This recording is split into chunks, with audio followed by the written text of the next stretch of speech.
We're live in We just are a live. moment. Meeting is now live. Cool. All right. So welcome to the O Behave and Act Natural podcast. This is the first time that we're streaming live.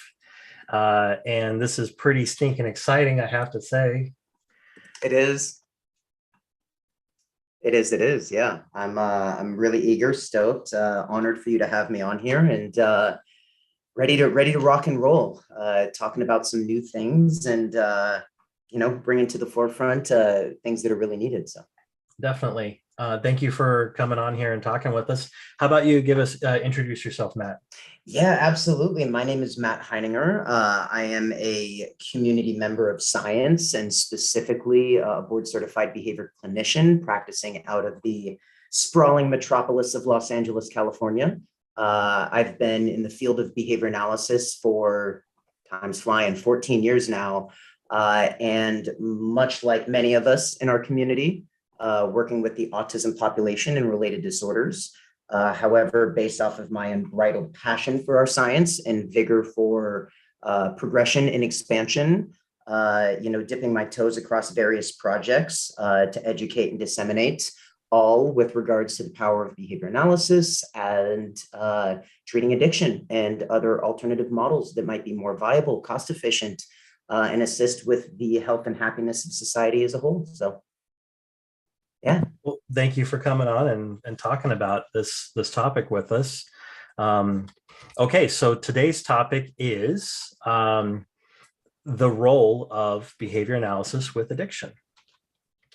Indeed. Yeah, it's very, very riveting to look at addiction. I think my provenance, I've been impacted positively and negatively with I'd like to say I'm fortunate to have been on the front lines of loved ones that have gone through the whole life course of addiction, recovery, relapse, addiction, just because what we can extrapolate as a science, really cultivates new ideas and efforts and aligning them to assist. I think, and first and foremost, Brian, I know we talked about this before we went live, but, definitely fanboying a little bit. And I don't mean to digress either.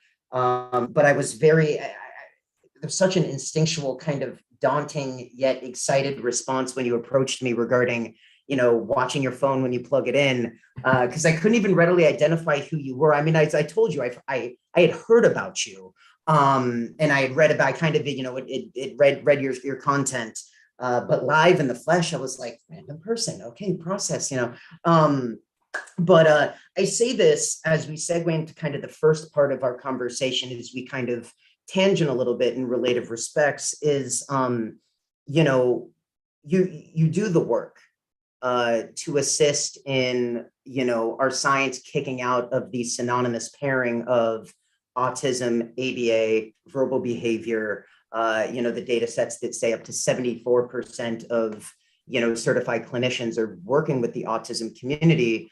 And why is that? Sure, I think, the allocation of funds and what sustains a career track for many is, tied with, insurance mandates and coverage and what have you. But I think a lot of it has to do with, effective supervision. I think the criticisms, and I'm sure you've touched upon this, and this is another time and place, but for all intents and purposes, supervision is more or less on a time schedule. Our industry is in such exponential growth with such inordinate demands. More often than not, when I converse with individuals, albeit conferences or through various forms, there isn't what is needed, which is a sampling and exposure of behavior analysis through different means. Because what that does is that presents cusps that introduces us to new information, reinforcement and, environments, to not have to live in kind of the core four, right, of Java and, JEAB behavior interventions, and to look through more of a broader lens. So I think the culture of ABA is very insular, and the byproduct being a lack of awareness, when it comes to treating addiction. So thankful to be able to have the combo. Well, and when it comes to that insularness with ABA, I've said this more than once, ABA can be more inbred than a bread sandwich. And it's really frustrating. Like I like to use indeed. Flamboyant language like that, inflammatory language like that, to get people thinking, because there's so much of what we do that is isolating from others. And I've said this before, and I will say it again, and I will reference this because you can listen to it with Dr. Hayes. But I interviewed Dr. Hayes, and he himself said, if you want to watch a behavior analyst go from being very analytical to mentalistic, ask them why people don't like behavior analysis, specifically other fields, but just any people. Yeah. And my biggest thing that I keep on saying is, behavior analyst, analyze thyself, right? Yes. Let's apply our science. Let's actually be behavior analytic of our own behavior and how that affects the contingencies in the environment. And the reason why we get pushback from so many different places is because we're not being analytic. We are not working on our own skills. And yes, I know that there are soft skills, but that doesn't mean we shouldn't be working on those. In fact, when it comes to OBM, which is behavior analytic as all get out, OBM very clearly indicates the soft skills that we need to work on and all the things that have to go on with being able to create those things. So why is it that we have this disconnect? And so it starts with these conversations. It starts with us challenging and pushing back. And that's one of the reasons why when you said, I want to talk about addiction and ABA, I was like, yes, let's do it. Well, wasn't it, I believe it, Fryman, who was a master class and he's a speaker on speaker, but he said, I remember he said something, a few years ago, where behavior analysis is bar none, the science to be, but we are so bad at terminology and being user friendly that more often than not, other disciplines be like, oh, that's a good idea. Yeah, here I go. I'll take that. And those soft skills to kind of present in a soft way, more often than not, we're kind of left being kind of the Wozniaks of the world, which I like Wozniak, but it does take a Steve Jobs to relay it to society as a whole, and help accelerate a science in a way that is for the health of the science itself, as well as the audience as well, to exactly some BA terms. But no, absolutely. I think, to hop into it, we want to look at it through the lens of the kind of the evolution of addiction, as well as pre and post treatment, because there are maintaining factors that pigeonhole us into. It's really rash for me to say the monolithic, treatment, modalities for addiction. But when we say, hey, someone's in recovery, okay, well, they went to rehab and or AA, right? Okay. And or working backwards here. Sorry, Brian. No worries. Okay, I'm I'm in the grips of, a behavior excess that is resulting in physiological dependence with, particular substance. Oh, well, that's a disease. There's a disposition, right? I know we all, various disciplines champion the biopsychosocial model, but, it's a little dismissive.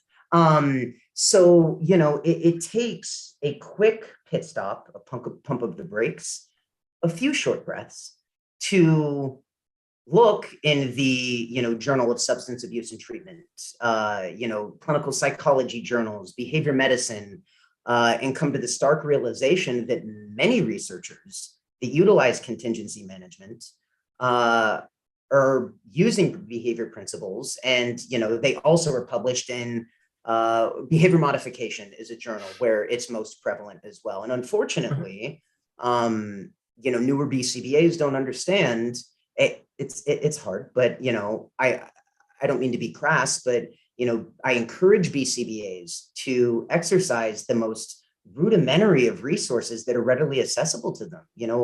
On the BACB website, you have access to journals. But beyond that, behavior modification, behavioral medicine, you'll start to see contingency management as a widely evidential and effective alternative treatment. So really what you're highlighting is a disorder of genetics versus, in behavior analysis per the literature, a disorder of choice. Now, it's not as contrarian, but I think the first step to allow for individuals in the behavior analysis community to receive this information, oh, wow, this applies to me, is to understand the choice-driven nature of the phenomenon of addiction, itself. So yeah, it's incredibly fascinating, and there's a lot of ACT elements too that we will talk about. Yeah, a lot. One of the things that I frequently hear when addiction comes up and I have conversations, which, to be fair, I've only had maybe 20 or 30 conversations on this, so yeah, it's not a representative sample, but one of the common things that I hear coming up is, well, that's a medical thing. Like that's something where medical needs to come in. And my response is, I think we should be collaborating with medical. And I think that we need to have appropriate mentorship and training before we try tackling addiction, because I haven't. Yeah. But capital BUT there. At the same time, understanding the behavior analytic components of addiction is essential. Because we have a contingency analysis. We've got forward-term contingency. We've got the motivating operations, right? And then we have antecedent behavior consequence. Those are all present. And then we have the self-management components, like that you were mentioning with ACT in relation to verbal behavior and our relationship with the experience. And ACT is actually some of the research that I've looked at in the Journal for Contextual Behavioral Science has indicated that ACT has been pretty effective at helping address addiction and addiction recovery. But then I think usually what people think when they think addiction is they go straight to that it's a disease. Yeah. It's to touch upon that and to highlight, our criticisms and limitations here, and how we in many ways self-handicap it's of no coincidence. Oh, well, that's, isn't that medicine? You also look at, BCBAs, there's also a high rate of lack of collaboration of care. Mm-hmm. So, to be parsimonious and deterministic here, that definitely is an influencing variable that would, evoke such a response, right? Tying back once again, it's, what we spoke about, where we are pigeonholed into thinking that if ABA is not on the marquee, if it's not salient and, standalone in whatever literature information that we're accessing, that, immediately scope of practice kicks in. And then if it's beyond scope of practice, it's not evidential. And there's such a strong pairing, that look, from food selectivity, and food refusal to contingency management and addiction, identifying the behavior principles, there absolutely needs to be collaboration or even medical rule out. Mm-hmm. So it's something to account for, but I don't necessarily think it stops us, from exploring and, finding avenues to treat it through, effective behavior principles. Certainly. So one of the things, and to be fair, my grounding in this area is probably less than yours, so I'm going to ask this question. One of the things that introduced me to my understanding of addiction recovery actually comes from the Showtime show Penn and Teller's Bullshit. which I I don't know love if Penn and you, Teller. I love Penn and Teller too. Um, I love how they're very good at muckraking and poking the bear. Yes. Um, and to be fair, since watching that episode, I forget what season it was. But since watching that show, I've done a little bit of reading up, and um, there's been a lot of criticism of that episode because one of the things that Penn and Teller does is they uh, poke at Alcoholics Anonymous, and they make the comparison of Alcoholics Anonymous to a cult, and they Yep. say a bunch of other inflammatory things because that's what they do. They're all about free speech and they're about Yep. poking the bear. Um, but that led to me asking questions. Now, I don't think that saying AA is a cult is appropriate or acceptable because they're trying to help people, right?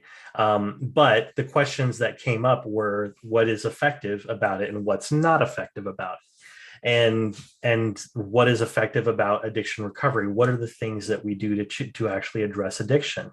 Um, and when I dove in and looked at it, I also noticed that there were some similarities between um, addiction recovery and how we address suicidal ideation and people who Hmm. are at risk for suicide. And when I dove in and looked closer at it, I was thinking to myself, how is this legal? Yeah. Yeah. I mean, So chuckle with guilt, right? But I definitely agree with you. yeah, and because the way that people are treated is a total absence of dignity, Yeah. um, a total absence of respect towards them, and it's an area of major concern. I had a few years back um, a friend who will remain unnamed for privacy purposes, and they experienced suicidal ideation and were admitted into a mental health area. And when this individual came out of the hospital, um, their primary thing is to say, if I ever threaten to kill myself, if I ever want to kill myself, I will definitely not vocalize it ever Yeah. again, because Yeah. that Yeah. was hell. Now, Yeah. thankfully, this individual is in much better place now, and I'm very grateful for that because they're a very dear friend, and it would have broke my heart. And the world would have been robbed of an amazing person. But the reality is that when it comes to, from my experience and observation and reading, when it comes to addiction recovery and mental health, that we need to really be a lot more parsimonious. Yeah. Um, so like, yeah, what would behavior analysis incorporated into addiction recovery look like compared to what we see now, which is more of a forcing a person into a room, locking them in, lots of aversive control. How would that look different?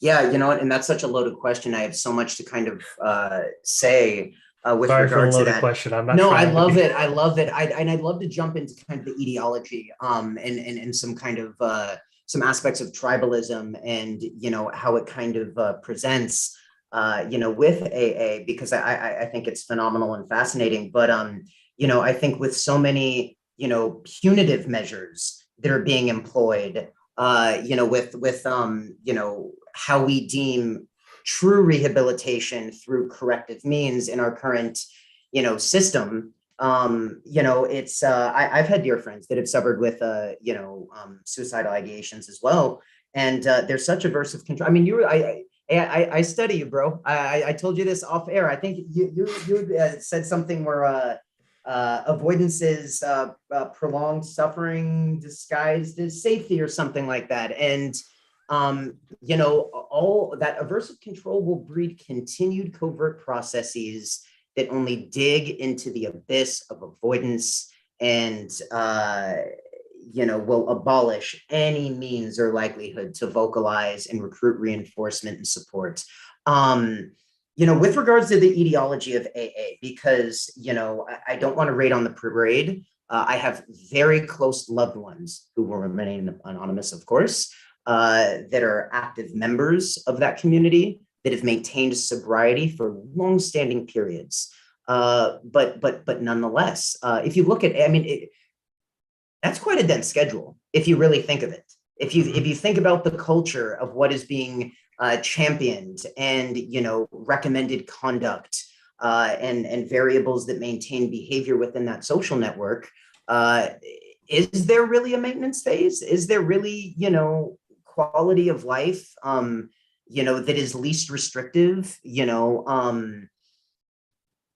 I'm walking the line here, and I understand that, and I respect AA. I really do. Looking at it, and this should be a little bit more referential as I'm stating it, but it's widely considered to be the most successful means of maintenance. Yet also only 5% or something remain abstinent. Post treatment, whether it's intensive, outpatient, inpatient, or what have you. But look at the etiology, and let's look at tribalism, and Mhm. let's look at this through an evolutionary analysis. Because we have to consider phylogeny and culture in relation to behavior. Precisely.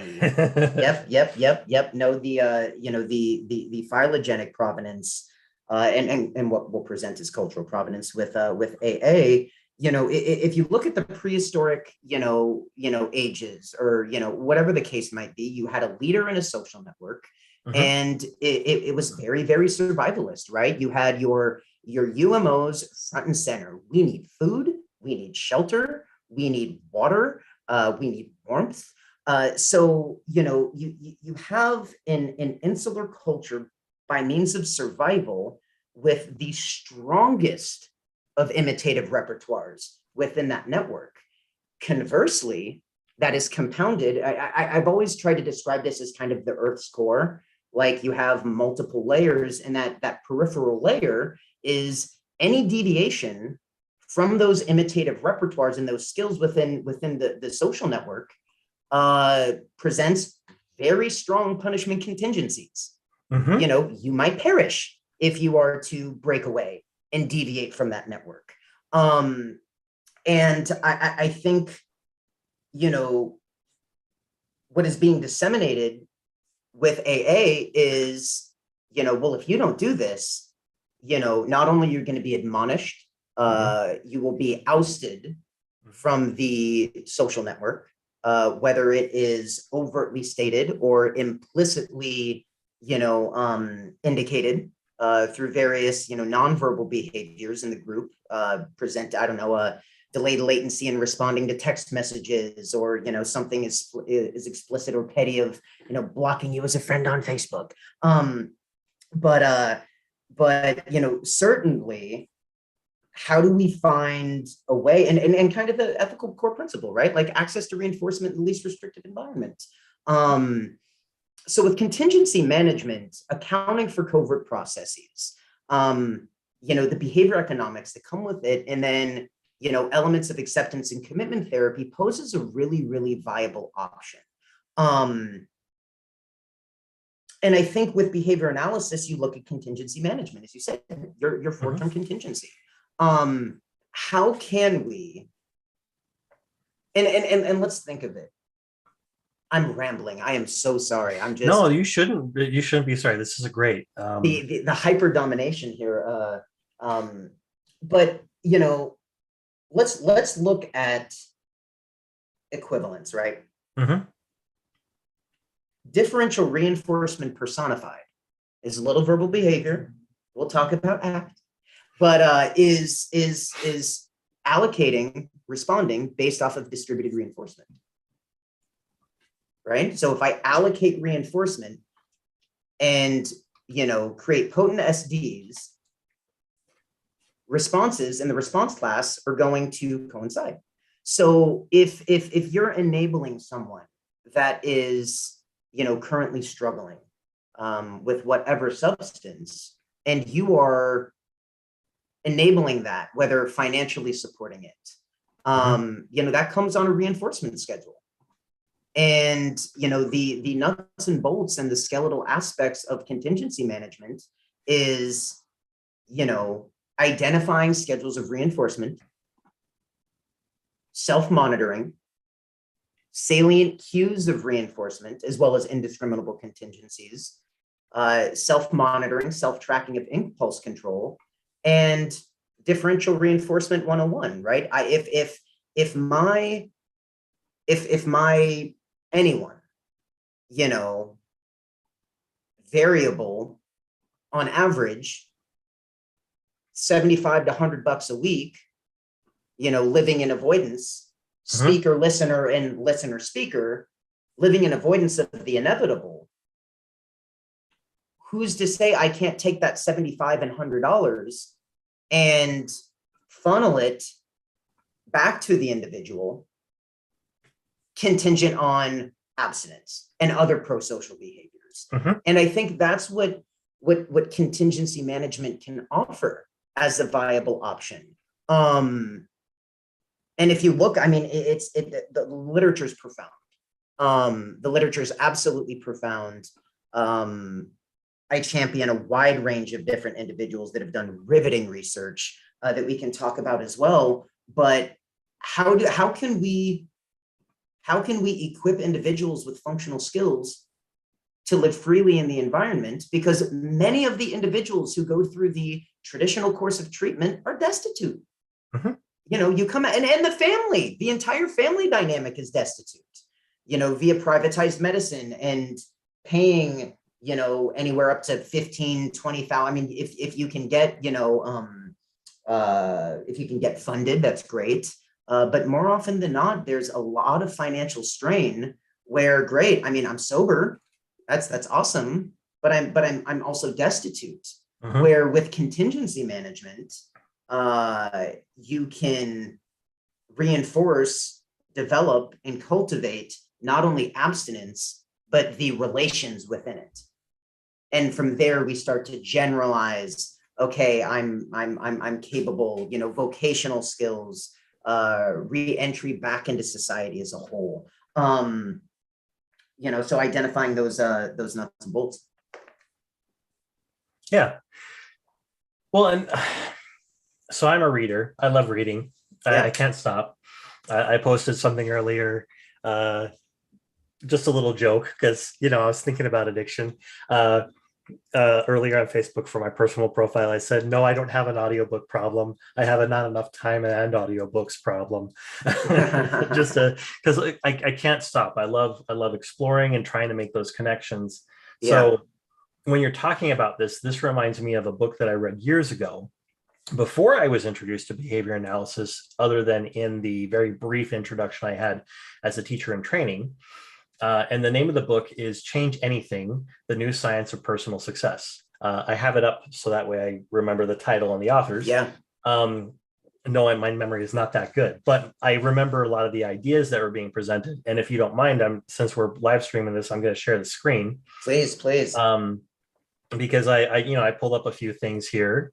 And so first there's the cover, because that's really cool. It's got 1, 2, 3, 4, 5 authors, and they do a very good job. I really enjoy their work.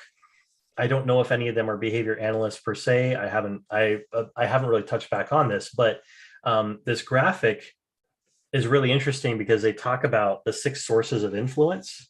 Yeah. And they talk about motivation and ability, and then on the top, and then we have personal, social, structural. And so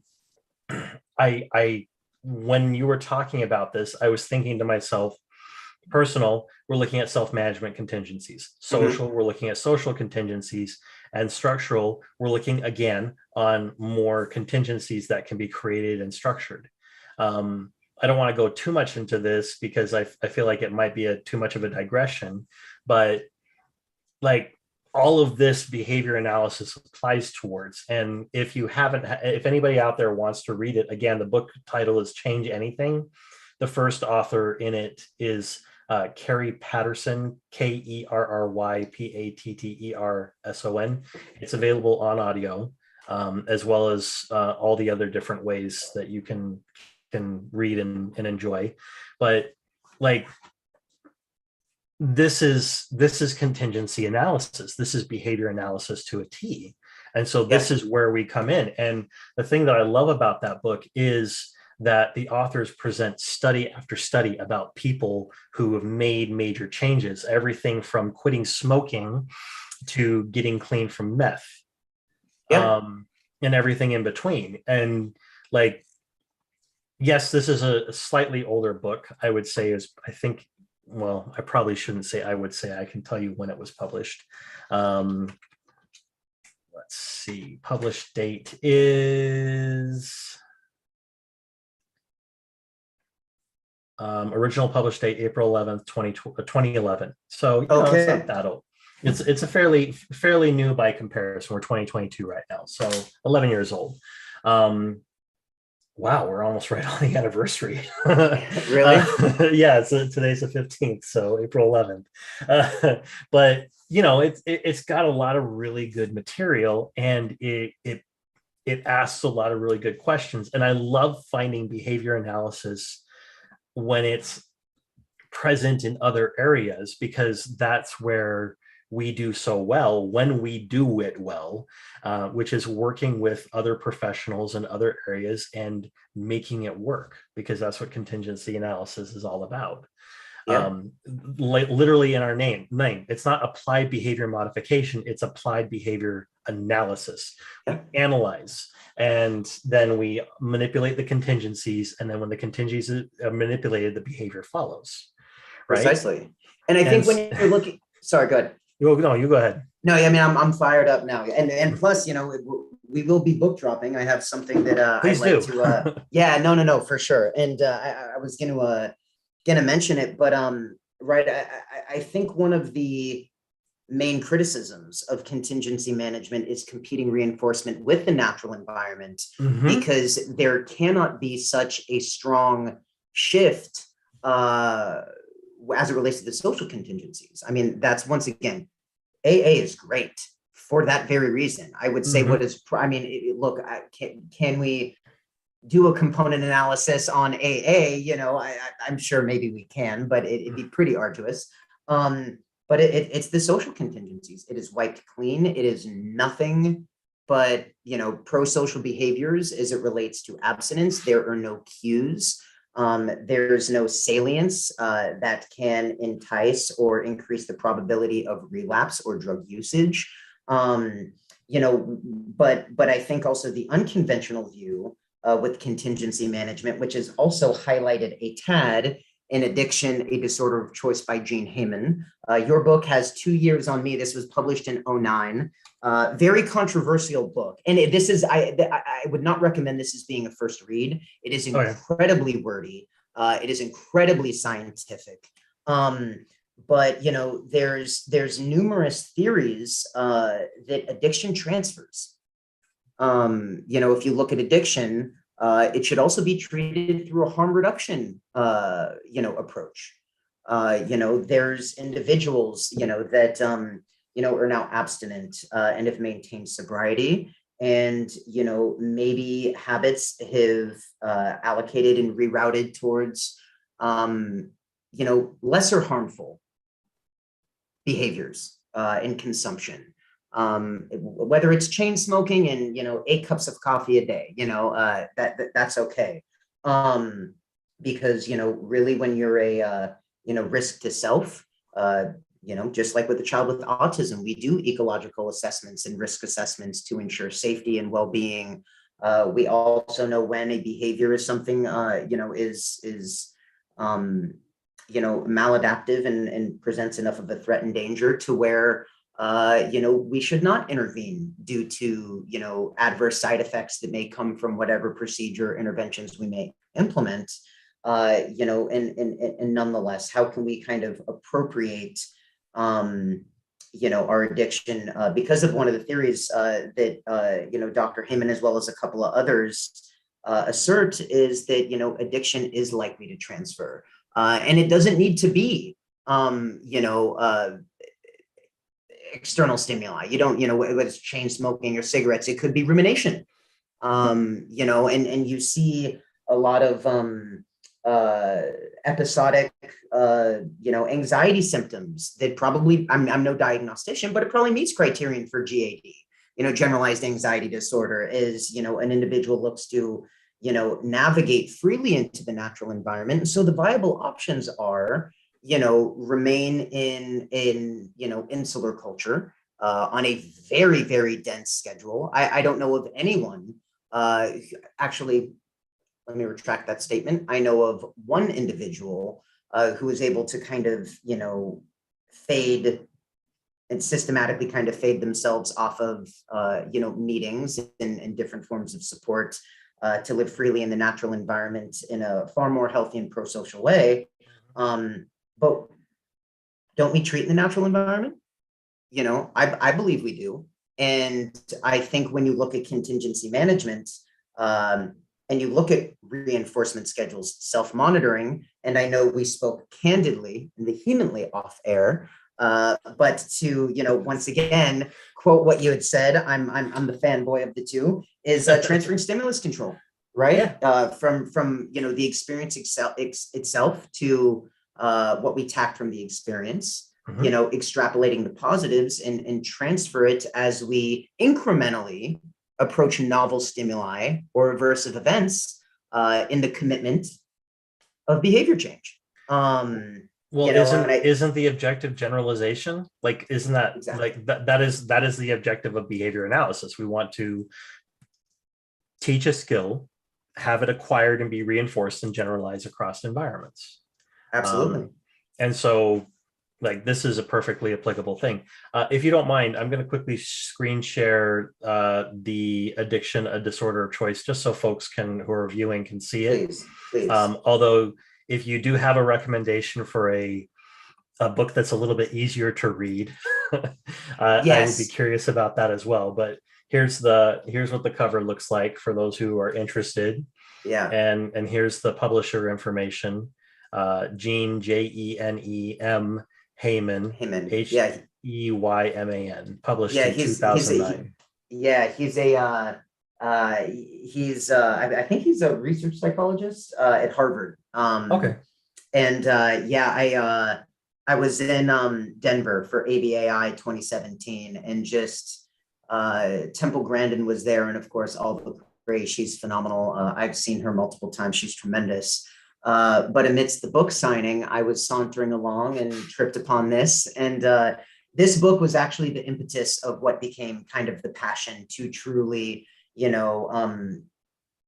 what I can do to ascend this as a viable option into the mainstream.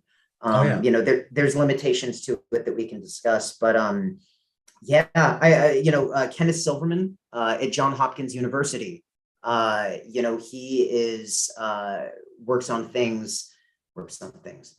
Sorry, a little gassed right now. But he's at School of Medicine, and he's a professor of psychiatry and behavioral sciences. He looks into time schedules and reinforcement magnitude as it relates to abstinence. I think the newer research article went into cocaine abuse.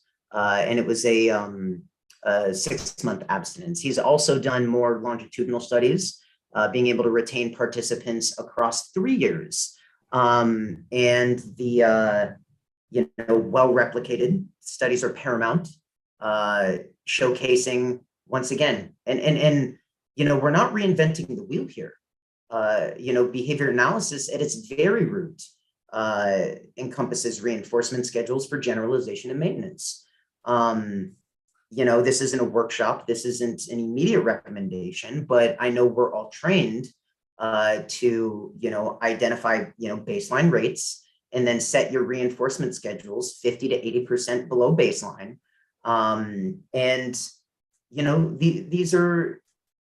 These are basic credos that we are taught, and we drink the Kool-Aid as a good behavior analyst does, but it's no different. If through self-monitoring we can identify our triggers and we can timestamp them the best that we can, who's to say that if there's a viable treatment option, privatized medicine or government funded, that you can't remain abstinent for 8 hours and systematically increase to, every other day and then end of the week.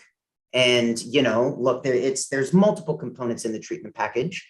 Contingency management, the current status is they are an element within the kind of traditional, format of inpatient treatment. So it's coupled with a lot of psychotherapy, and other various treatment approaches. But who's to say that we can't be incentivized and through tangibles, increase our wealth, as we define wealth as peace of mind, as we define wealth as tokens, tickets, and allow for us to access backup reinforcers, whether it's or privileges, right? Outpatient time, or if it's money, great.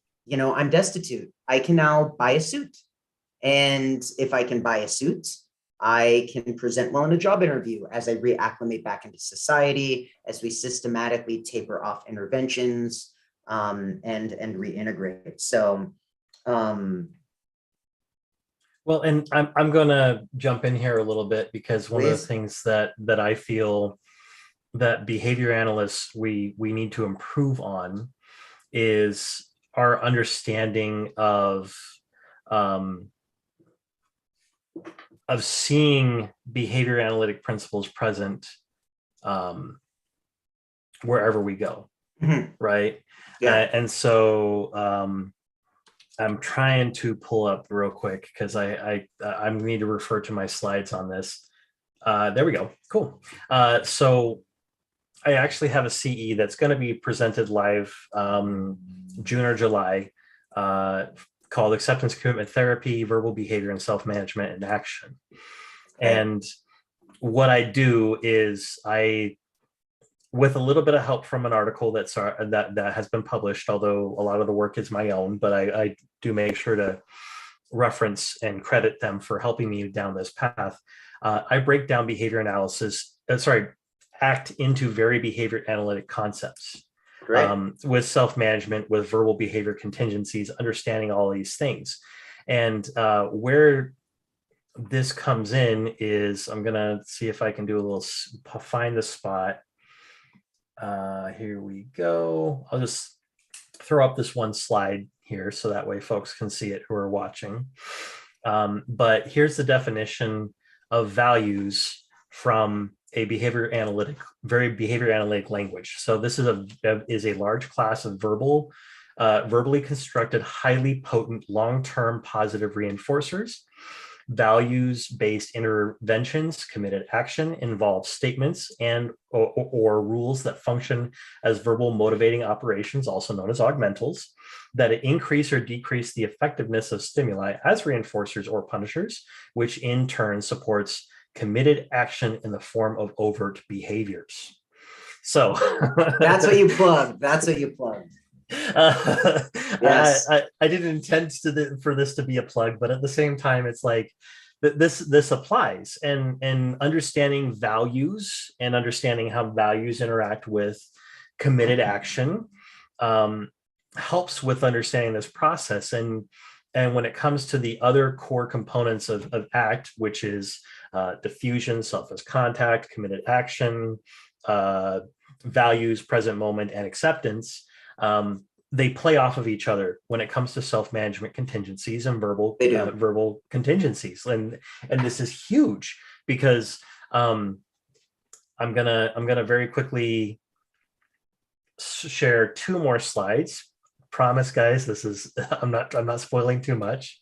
Okay, slideshow. He is our leader. Trust the process.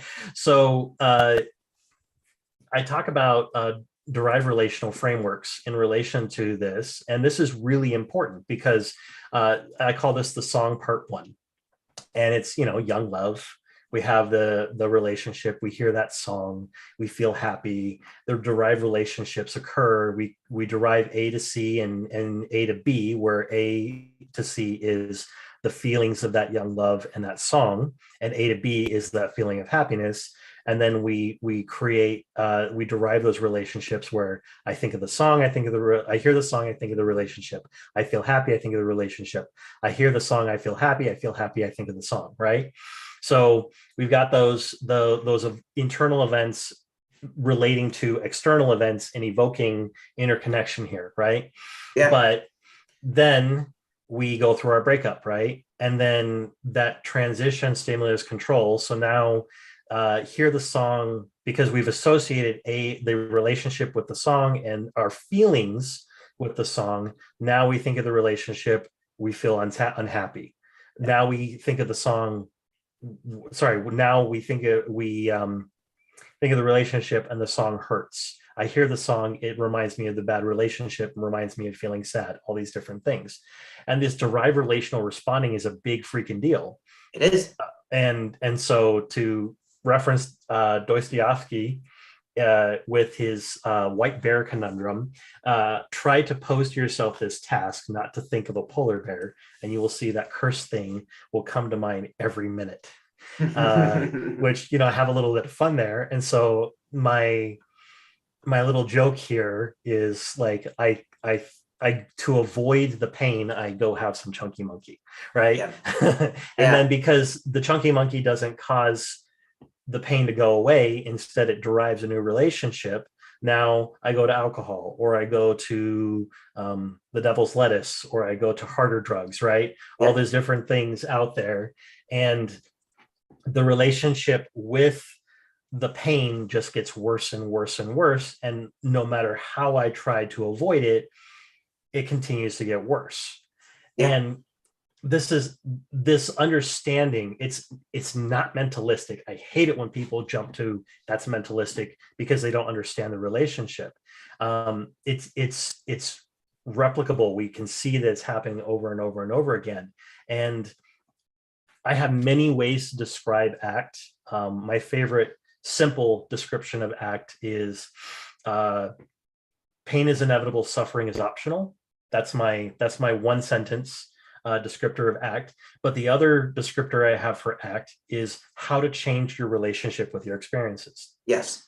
Because your relationship with your experiences is a huge factor. It's literally, we're transferring stimulus control from the experience is the thing that's of value versus what I take from my experience. So I am not the sum of my experiences. I'm the sum of what I take from my experiences. Yeah. Yeah. And you need to, go ahead. Go right ahead. This is great. No. I mean, you hit it on the nose with a hammer, but thankfully my nose isn't bleeding, because, what you're mentioning is, and I think we do a good job with trauma informed care, because, when we're confronted with extinction like events, and we are making the most diligent attempts to establish new relations, because it's all stimulus equivalents and stimulus relations, and it's that underived relation that really comes to rise as we kind of recalibrate quote unquote thought processes. And I don't think thought processes are mentalistic by any means. Thought processes are nothing but a series and form of different stimulus relations. And you presented that so eloquently, because some of the when you look at kind of the the multiple components of a treatment package in contingency management, once again, that's not our competence. That's not my scope of practice. That's mentalistic, is journaling and thought logs. We as individuals in the autism, sector, okay, we need some ABC narrative recording, but tell me, a thought log or journaling in the exploration to identify one's triggers and to restructure different stimulus relations as those MOs transfer. The individual serves as its own speaker and listener as it journals in sutro, ABC patterns for analysis. And if your values align, working back to slide 1, and there truly is committed action, and there's observable overt behaviors to address and target sobriety, you certainly can make meaningful change through journaling and thought logging and environmental modifications, not through behavior modification, but behavior analysis, because I try to avoid modification as a term as well. Well, and it's not to say that behavior modification is a bad word, although there definitely is. There's a social component to that, because there unfortunately behavior modification has been very closely linked with conversion therapy, and other things like that. So it's not that word, though that term is bad, but so much the fact that I want to be more accurate in our descriptors, because we don't modify behavior, we modify the environment, but we analyze behavior. And a lot of times, especially when we're talking about autism treatment, we get stuck into the specifically autism spectrum disorder treatment, because ASD is not the same as the neurotype. Just want to throw that out there. This is true. This is true. But when it comes to ASD treatment and services, a lot of the times we come in and we're immediately thinking, how am I going to change the behavior? Instead of asking ourselves, what is the contingency? Yeah. And trying to identify the contingency. We don't need to change the kid. We need to change the environment so that the behavior doesn't need to occur, right? If it's a target behavior of concern or note, then clearly there's something going on in the environment where this individual is not thriving. So what can we do? Sometimes that means the individual needs to change when it's something that's severely problematic, like self-injury to the point of blinding oneself, right? But most of the time, it's parent coaching or training, if you will, is a big deal. Training other professionals so that they have access to these skills, training the individual so that they have access to self-management skills, so that way they know how to self-advocate or modify their environment themselves. Like this is all behavior analysis to a T. And why is this not a quickly generalize over to looking at it in relation to addiction? And I mean, if you're treating, a family dynamic, which, good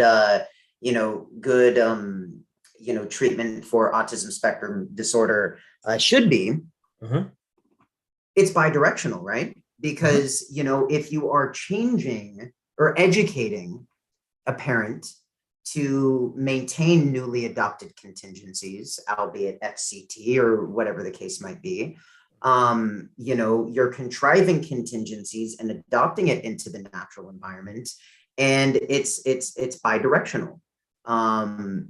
And the same should be said about the treatment of addiction. And I think, for all intents and purposes, you are treating the disease for readiness for one environment. And and look, I mean, it's anecdotal, but I couldn't tell you, I reside metaphorically very close to the addiction community, to the AA community. Some of the things that we'll talk about with kind of my projects or, early collaboration and, very deaf ears with the AA community. Is the, I just lost my train of thought, but it will come back to me. But okay, got you. Is mobility in the natural environment, right? And ableism. I don't want this to be a crutch. It serves me well. But through contingency management, you're treating in the natural environment, inpatient, outpatient, and we look to live freely through generalization and maintenance. Unfortunately, a lot of the literature is in its infancy, because there aren't long enough longitudinal studies, and the research isn't successive.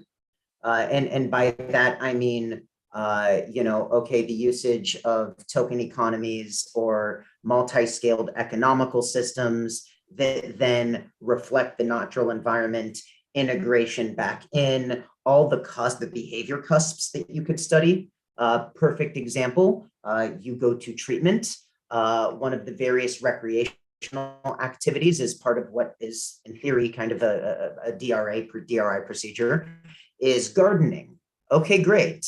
I have accumulated reinforcement. We have experimented in isolated variables as it relates to magnitude of reinforcement. We have taught indiscriminable contingencies, which is a particular behavior performed, whether it's abstinence or anything else, results in, the delivery of a reinforcement of varying magnitude, of course. There was a Dr. What is her name? Dr. Jane Sitzer in Johns Hopkins. I can let me look her up right now. Hang on. But there's a study that she presented, where's a fishbowl study, where she knew that based off of the minimal funds that they had for the research, that $1 was not going to be sizable and potent enough to sustain behavior change and abstinence. However, is it comparison of routine teaching with fishbowl and 1 minute perceptor for that is the one dental undergraduate students? Blech, words. Gonna throw that out here real quick. Yeah, Mary Jane Stitzer. I had heard it from her. No, that is not the study, but by its abstract alone, 1 minute per undergraduate students on my receptor. Teaching method of students. We'd have to look into that a little bit more. I don't think so. Yeah, it's not it. I'll keep doing some looking around. Yeah. So I mean, once again, it is pun intended, literally at your fingertips. You can go onto YouTube, onto Google, and you will see a wealth of research as it relates to the behavior principles of ABA and contingency management across, behavior mod, clinical psychopathology. So it was Johns Hopkins is really kind of the institution that embodies, what is ABA through contingency management, neuroscience, and medicine.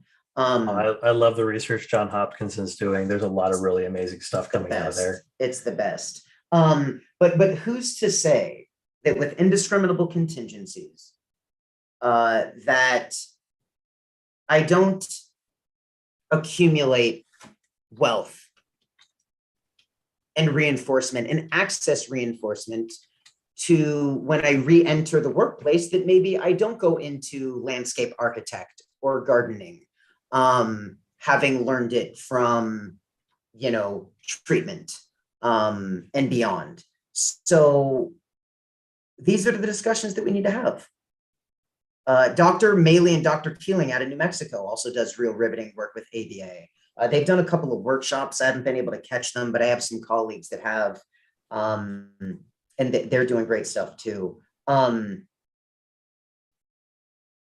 Yeah, digressing a little bit, but well, that's fine. This is what this is what O-Behave is all about. Is that this one's actually would be considered a side quest. Yeah. I'm trying to behave so. No. But well, here's the joke with O-Behave. Since behavior is defined as anything the living organism does, by saying O-Behave, I'm saying O-Live. Yes. This is true. This is true. So be a living being with all the joys and challenges that come with that. And actually, to bring it back to the act component of it, one of the things that one of the books that I absolutely adore, and I love the work that Dr. Harris has done, is The Happiness Trap. And he does such a wonderful job, and I've been recommending it and getting people to read it, and multiple people have come to me and said I had to listen or re-listen or reread the chapter 1 multiple times because it was so revolutionary. The idea that you don't have to be happy, that happiness is not required for you to be able to be a whole and complete being. And I like to use my own words for it because they're Brianisms, right? But um, I like to say I don't need to be happy. I need to be harmonious. Yes. Right. And I actually helped a friend with making this connection because he was really suffering quite a bit. And we are very good friends. And he was struggling with some experience he was having. And I kind of showed him about self as context and looking at things and accepting.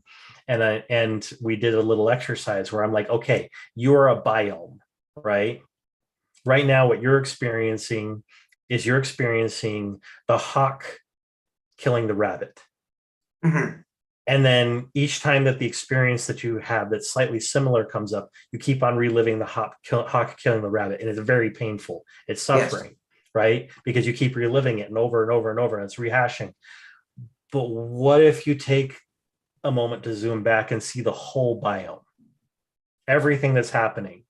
And you see that the hawk killing the rabbit makes it so that the hawk can continue to live or its young can live. And Yeah. by the hawk killing the rabbit then doesn't have, we don't deal with overpopulation, thus causing additional disease and problems, right? Those sorts of things, kind of seeing everything in context. And I that's see. kind of a modification of kind of that weather idea of like, I am the sky and I experience the weather. But in this particular case, because um, he was dealing with some particularly distressing experiences and his relationship with them, I felt like it would be, and he has a very good grounding in biology and evolutionary psychology and biology.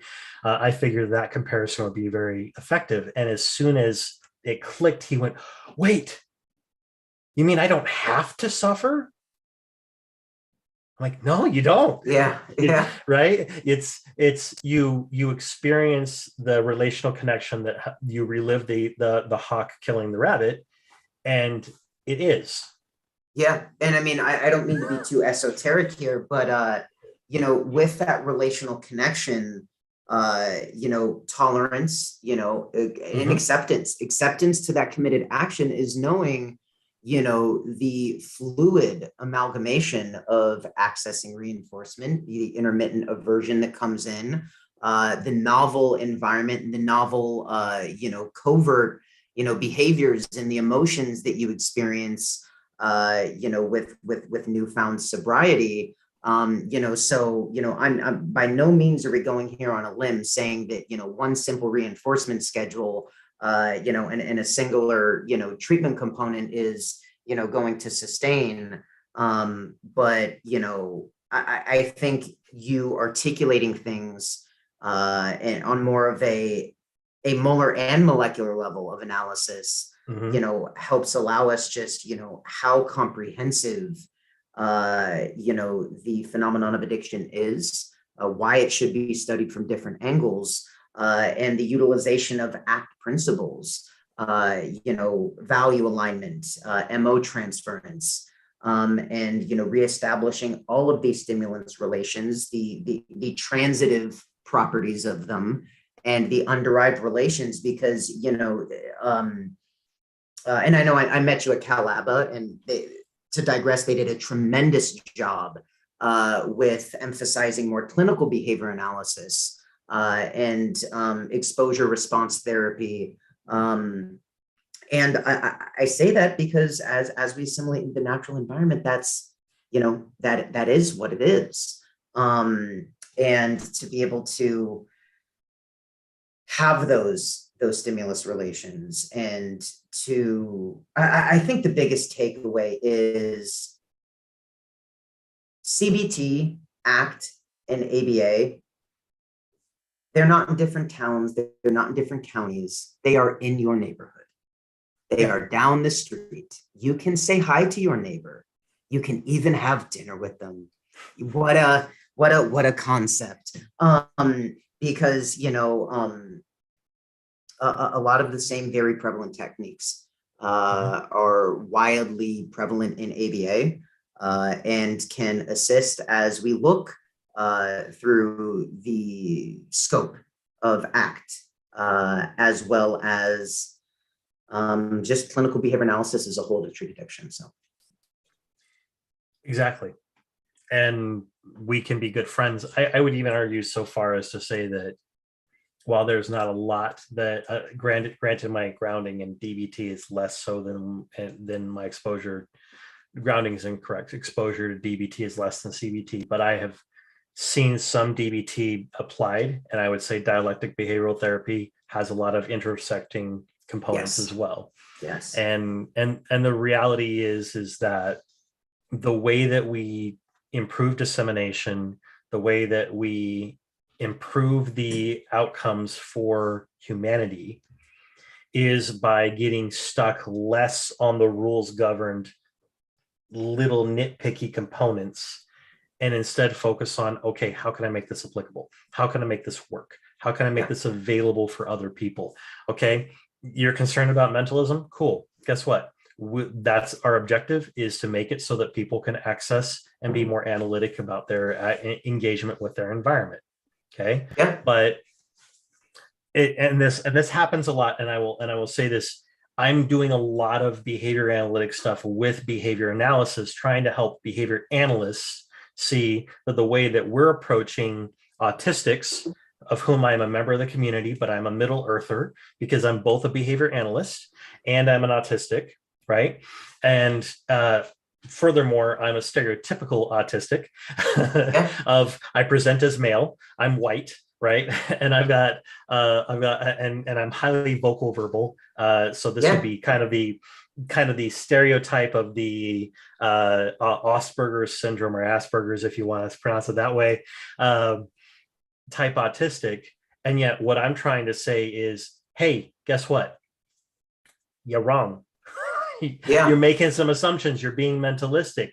But I'm not approaching it from that perspective. I'm approaching it from, and there's other autistics who get on my case about it. I'll be like, you need to correct right away. I'm like, but contingency analysis, folks, come on. Like, if I don't have a rapport built, if I've not paired with the other person, and I'm immediately saying, person with autism's offensive, like, what did I do? I just shut down the conversation, right? So if I hear somebody slip and make that goof, or maybe they aren't even aware of it, because a part of what I've been doing is I've been being analytic of language, and my analysis of language when it comes to, and I'm sorry I'm bringing it back around to autism, but this applies, I promise, is that when an autistic uses autism as a term, they're talking about neurotype.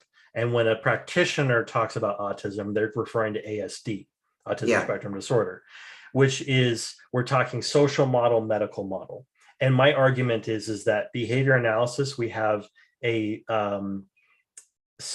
we've had a, what's the term I use for it? A foundational drift from our core philosophy.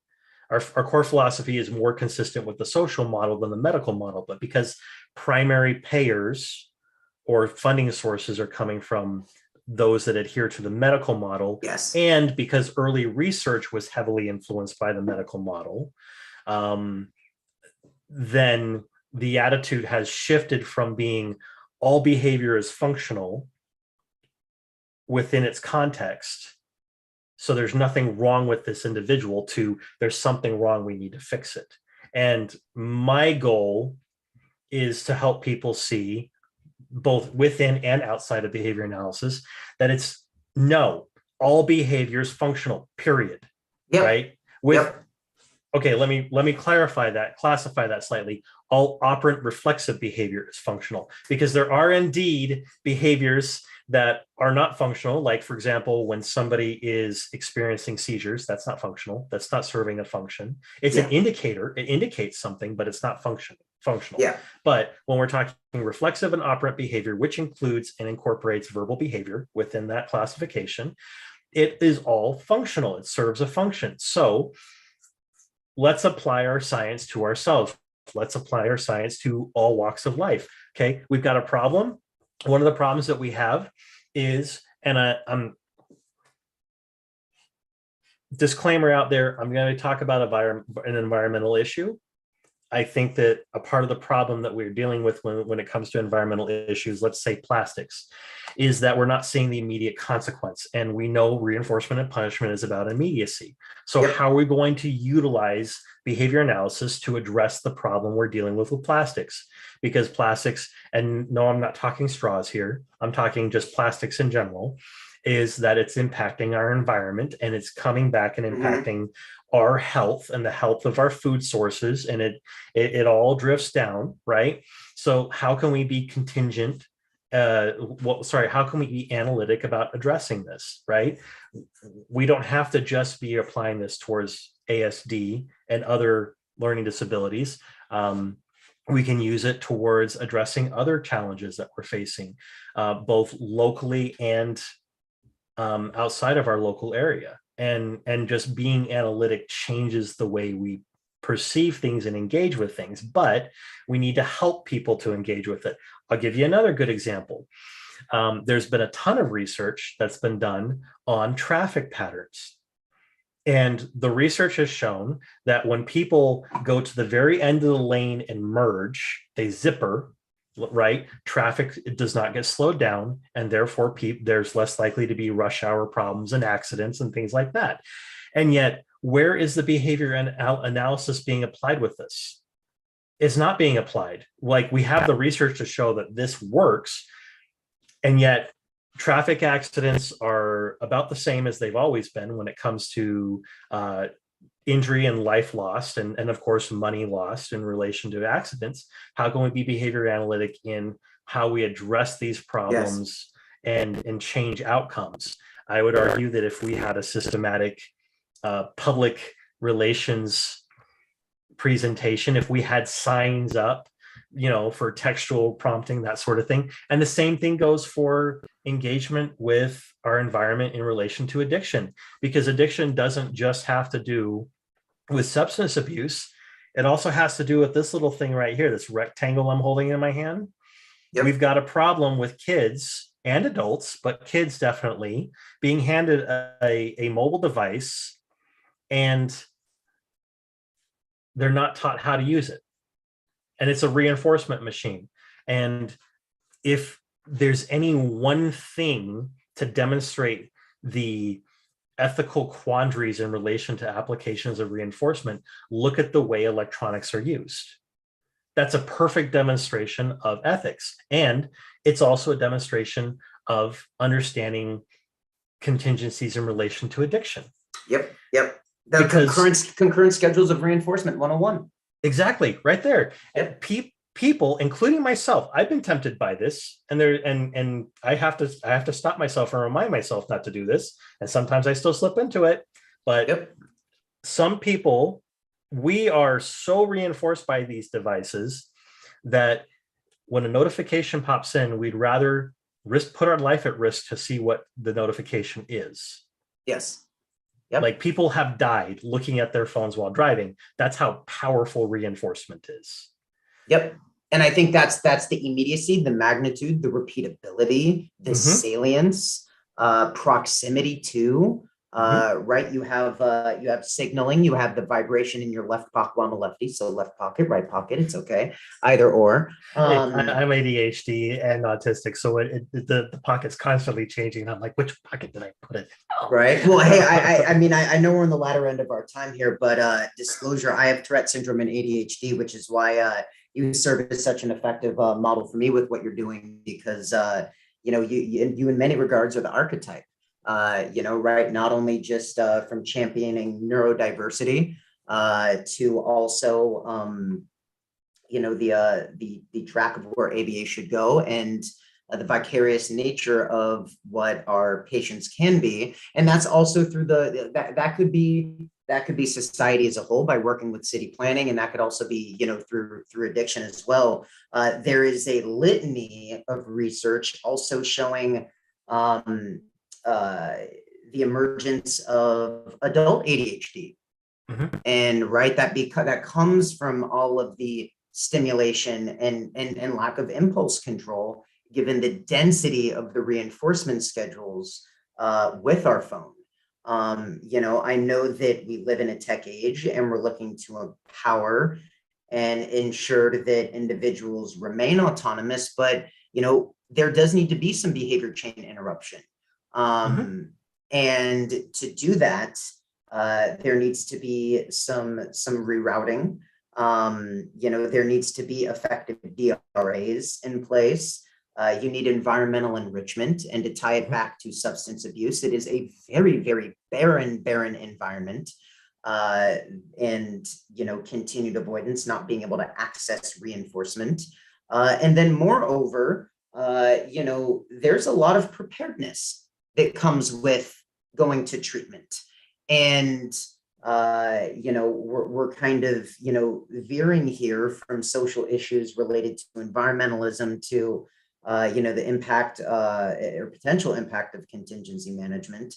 Can contingency management be self-directed? I don't think so. You spoke about operant reflexive conditioning. There's too many competing physiological effects. Some people can white knuckle and cold turkey. I wouldn't recommend it. I'm not here to recommend anything. This is just very strong discussions from two passionate individuals. But contingency management can increase accessibility theoretically through government funding. But I think one of the limitations to contingency management, as far as the translational nature from research, into viable alternative treatments, is privatized medicine, and how it's monetized, and how can it be. When you look at there are certain model countries. I know Sweden has done this, where they took all of the funds that were maintaining problem behavior and allocated it. It got funneled right back to the individual. So if a parent is yearly giving their child 13, or not child, adult human being, whomever, $13,000 yearly through hey, here's money for an Uber, here's this, or money that's going towards consumption of drugs, or whatever it might be. You can allocate those same funds back to the individual through economical systems, levels, privileges, and generalize responding, introduce those behavior cusps. I am a broken record, but teach functional skills. And that really is just, I just described differential reinforcement. That's all I did. That's all I did. Yeah. It's right there in front of you. I think, now more than ever, BCBAs need to look at this. I love what you said regarding social versus medical as well. Because as BCBAs, when you look at conferences, it's venting. You see high burnout, and I think a lot of it is, we're coming in. What do you do for a living, BCBA? Oh, I identify skill deficits and need of improvement. Narrowism, right? Deficits, and it's all through kind of the social model, and stifles ableism, diversity. How is that not? So it's exhausting. It is. Like, it absolutely is exhausting. And it's not maintainable. And yet what we're seeing a resurgence and a return to some of the early pioneers that were kind of pushing back against that, like Israel Golddiamond, right? Golddiamond's work is coming back to the fore. And it breaks my heart that he didn't have this, we didn't have this prior as a focus. But at the same time, like, Golddiamond's work proved out a lot of these things that we're talking about right here, about how contingency analysis really changes outcomes. And like, he's not the only one, but I'm going to use him as a reference because I love his degrees of freedom. Right. Yeah. Understanding that aversive control is not the way to go. Like, okay, so you're going to get some change short term, Like, and it might even generalize to some rules that result in changing long term. But what's the impact? What actually happens? Where's the real change that occurs? Consistently, it's not consistently through aversive control. No, it's not. And ironically, I just learned about Gold Diamond. I was a little ashamed. I pride myself. Look, I'm not saying that every scintilla of my existence is behavior analysis, but I do think some of the systemic issues highlighted here is, I'm so thankful to for behavior analysis to be my worldview. And it isn't for many BCBAs. So for someone whose worldview is through behavior analysis, I learned about Gold Diamond during the pandemic, and I was like, it's very cringeworthy to my own self. I was like, who am I? Very humbling though. He's just immense, truly in its definitional form, a pioneer. And unfortunately, that's how the system is currently set up. Mm-hmm. It's aversive control. It is punitive measures. Mm-hmm. It is short-term solutions. Mm-hmm. It is compounded, and what is maintained is privatized sector. So when we're looking at monetization, the system dreams and operates in total darkness. It's not at the expense of the common man and civilians as a whole. So unfortunately, from addiction to social issues, traffic patterns, I'm a huge Van Houten fan. Western Michigan, my dad's a Michigander, and I work with individuals that are WMU alums, so shout out. But for all intents and purposes, I think, from what we spoke about, various social issues, it's systemic, not only as far as the aversive control, but I think is BCBAs. We need to do a better job seeing through this, and don't quit your day job. Obviously, we all have to sustain a reasonable living, but truly engage in mobilize together. To be able to address these issues. And I would argue that this does directly impact the BCBA who's listening right now, who is in autism services. This does. And here's why. Because staff burnout, your burnout, organizational behavior management. How much of your OBM is around aversive control? Yeah. How much of your engagement with your staff is aversive control? You can adjust that. You can change how you see it. Do some reading or don't. Maybe, go to some CEs and look at some ways that you can apply it. Maybe look for some other ways that you can change contingencies so that aversive control is not the primary way you do it. Because when your staff are doing well, you do well. When you do well and your staff do well, your kids start doing better. Yeah. Right? It all impacts each other. When your relationship with the experiences that you're having goes from pain, which transitions to suffering, and instead goes to experiences that I have and what I take from them, right? And when you're modeling that for your staff, when you're modeling that for the parents, when you're modeling that for the kids, when you're showing this over and over and over, when you're living it, it changes everything. And we all go through cycles. It all happens. Like there's been some times when I've caught myself maybe indulging a little bit too much on a certain beverage or another from time to time. And then I catch myself, I ask myself, is this living to my values? Like I ask myself, am I hooked or am I unhooked? Am I, choice point with Dr. Harris's work, for example. Okay, so then I analyze and determine whether or not that is something that adheres to my values, and then I make a decision based off of that. And very easily, that could lead to addiction if I didn't have that relationship that I have with my experiences. But because I have that relationship, and I know what my values are, and I I tact them consistently, and I am consistently analyzing and seeing in relation to, and I know I'm describing it verbally. It sounds exhausting, but this is actually kind of second nature now. Yeah. And it's really fun because here's the thing, bringing addiction back around again. I used to be addicted to anger, right? Okay. Yeah. I describe myself for the longest time as an angry person, right? I am angry. That's self as content. I am, right? I Yeah. am the Hulk.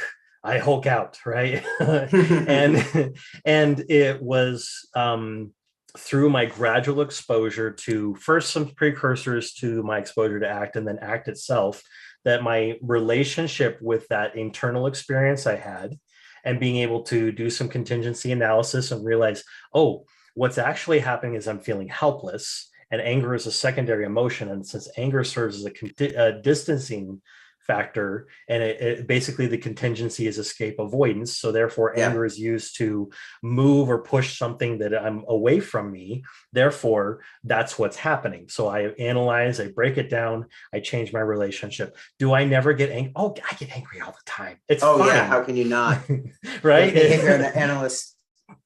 That one jerk No, cuts me off, bonk, yeah, and I struggled with that too. And I think, addiction isn't just substance abuse, Mhm. from phone to anger, and, identifying your response class hierarchy, Mhm. and, the contingency analysis with stimulus change based off of emitted response within that, the hierarchy of responses. And mindfulness, because there is cognitive dissonance. I love what you said about, being hooked and unhooked, because, it can be mentalistic, it can be behavior analytic, dissonance. And that's the confliction of values, right? Like, and the automaticity of reinforcement, right? My behavior is producing reinforcement, whether I'm aware or not. So I find myself on my phone addicted, increased durations over the course of the day, whether I track it on my wearables or not, or not, but regardless, it's, I don't want to be on my phone, but I'm still on my phone, right? And the conflicting values that come of that. And mindfulness, these are all terms that BCBA should embrace, explore, exercise scientific and philosophic doubt, and the incorporation of ACT and other principles, to just at minimum, I mean, I know this topic is about addiction, but at minimum, become better behavior analysts as they view the world in different issues, and it most help with, whatever population they opt to treat. Mine just right now happens to be, addiction, playing a little bit close to the chest, but I got a couple of projects in the mix. And yeah, just really appreciate it for your time, Brian, in general. Absolutely, truly, truly. I do want to throw one thing out there. I would Yeah. encourage that instead of using mindfulness, we say mindfulness like. Okay. Because I'm for that. mindfulness is so much more. Yeah. That comes from a very rich Eastern culture, from India and East Asia. And so we're barely brushing the surface of understanding what those cultures consider mindfulness. And Understood. so Yeah. for the sake of being respectful to those cultures, I argue that we should say mindfulness like, so that way it is respectful to them and the work that they've done, and in its own way is acknowledging that without that work we would not be here. I never thought of it like that, but I'm incredibly humbled by that teaching. I had to learn that from somebody of that heritage, and I'm really grateful for him for taking the time and teaching me about it. So it's all about experiences. It's all about experiences. But exactly. But yeah, I must bid you adieu. I know we are live. For everyone. We can go on for days. And I can take it off of live if we need to wrap it up out off screen. But let me go ahead and do the closing here, so that way everybody knows. Please. Yeah. Absolutely. So keep in mind that OBehave and Act Natural are open source education materials, which means that you can use all in whole or in part. towards continuing education and towards dissemination. The exception for that is when the podcast is released on audio through the different distributor channels. The intro and outro music will be licensed specifically to the podcast. So you may not use that. However, the content in this podcast, you are welcome to utilize towards that continuing education. Matt, if someone were to want to reach out to you and connect with you, how would they do that? Yeah, absolutely. Currently on LinkedIn, Matt Heininger. I wish I had more of a presence on social media or different, platforms. Currently, I'm playing it close to the chest to subsequently launch a series of platforms with content and initiating a nonprofit organization to assist in education, not just with addiction, but also with various correctional facilities locally within the region, just to assist with, once again, the adoption and the power of reinforcement to assist in hopefully mitigating and reducing, not reducing, but just this perpetual trend of punishment contingencies, aversive control, and all the punitive measures, that are currently being funded, and just to assist with the cause. So I would implore everyone to connect. I'd love to, soon to be, and maybe by time of, this being published, I don't know when it will be, but, hopefully have a little bit more of a presence. But, it takes an army. So I encourage all. I'd love to engage with others. And yeah. Well, when those platforms launch, let me know and I'll update the show notes so that way folks can find you those ways as well. Yeah. Well, all right, we'll talk forever. So Matt, thank you so much for taking the time. I'm really excited to see the great things that are coming. And everybody remember to